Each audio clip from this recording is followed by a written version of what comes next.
Darrell Spencer, a Boer, has been convicted of producing assault on the President of South Africa, Jacob Zuma. He did this by accidentally spilling a drink on Jacob Zuma during the Derby racing course.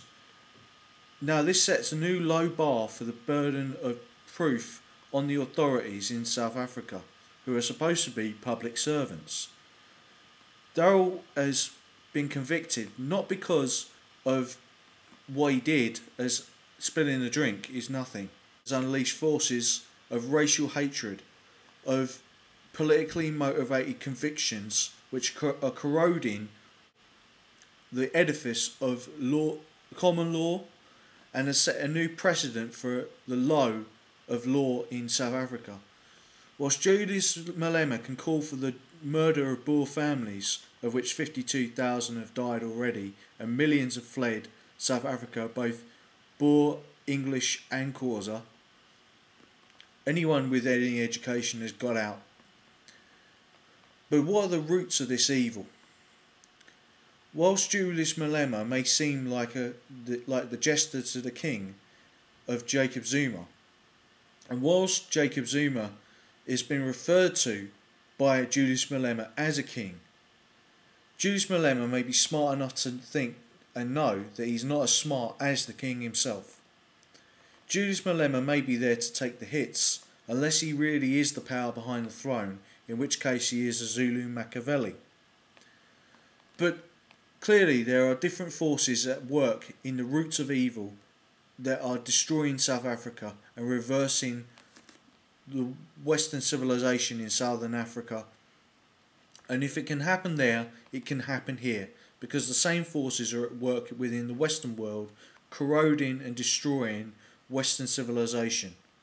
The fall of Western civilization may come suddenly, but is coming towards us, as Thilo Sarrazin said, as a demographic wave of demographic suicide, as steadily and as precipitously as an iceberg.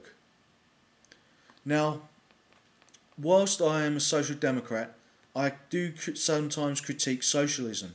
But let's be clear, Marxism is not socialism. Marxists believe that there is a proletariat, and I'll speak about that in a second, but they must reach the highest levels of capitalism to then go into communism. And that is a key factor in the thinking of Marxists in relation to apartheid and the history of South Africa, in that there is an oppressed majority in Southern Africa, which would be the Xhosa and the Zulus. There is another factor at work, Zulu nationalism, which has something to do with Leninism, the Vanguard Party, and which Julius Malema has tried to articulate in his inarticulate way.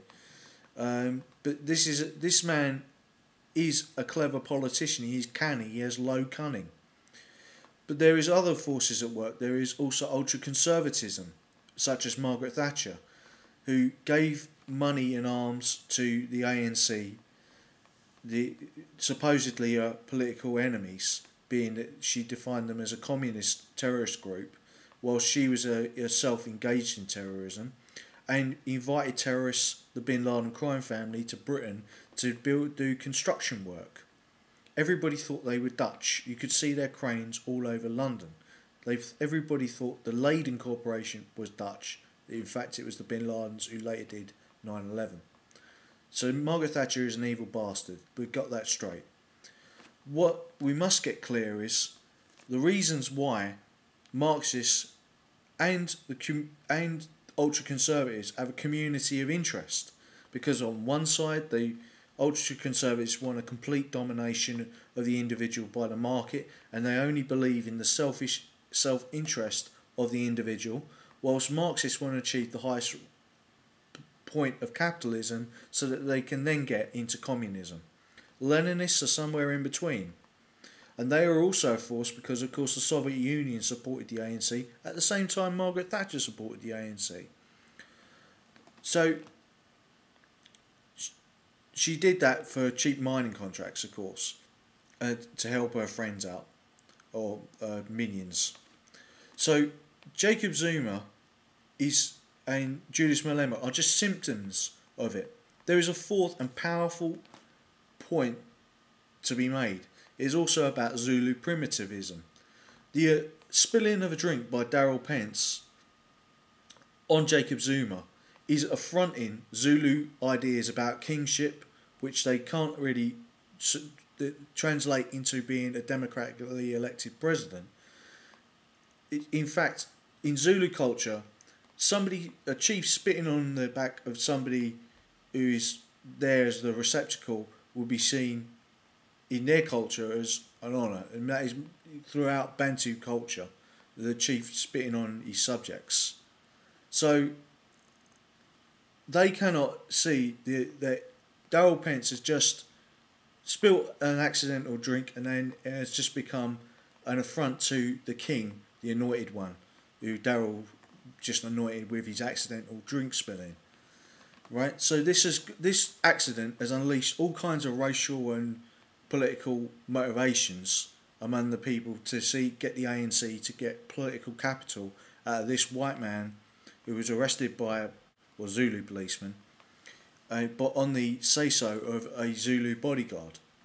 Now, the Zulus have primitivism, yes, but they are also engaged in a nationalist struggle against, in their view, against the Xhosa, their traditional enemies, and the Boers and the English South Africans. So this is a racial genocide which will affect the Xhosa as well. So it's in your racial interest to see that the racial interest of the Boers and yours is akin to each other.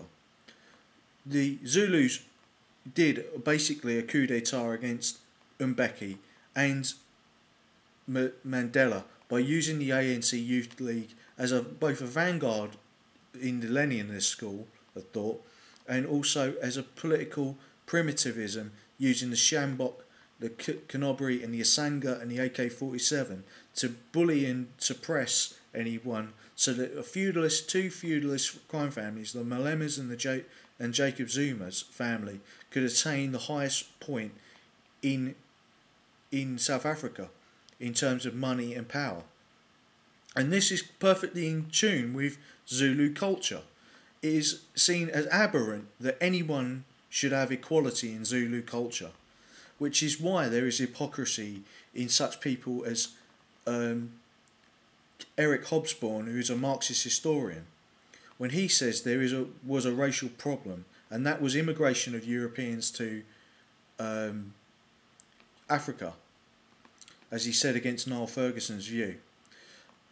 But whilst European social democracy made and to some extent had some sympathy with multiculturalism, I'll admit that as a social democrat, but where the Marxists and ultra-conservatives who were seen to get the proletariat to become ultra-conservatives themselves as a wind-up toy to use as a way to batter in the gates through, as we've seen in Oslo, but they've tried to radicalise fascists to become ultra-conservatives and thus traitors to their country and terrorists.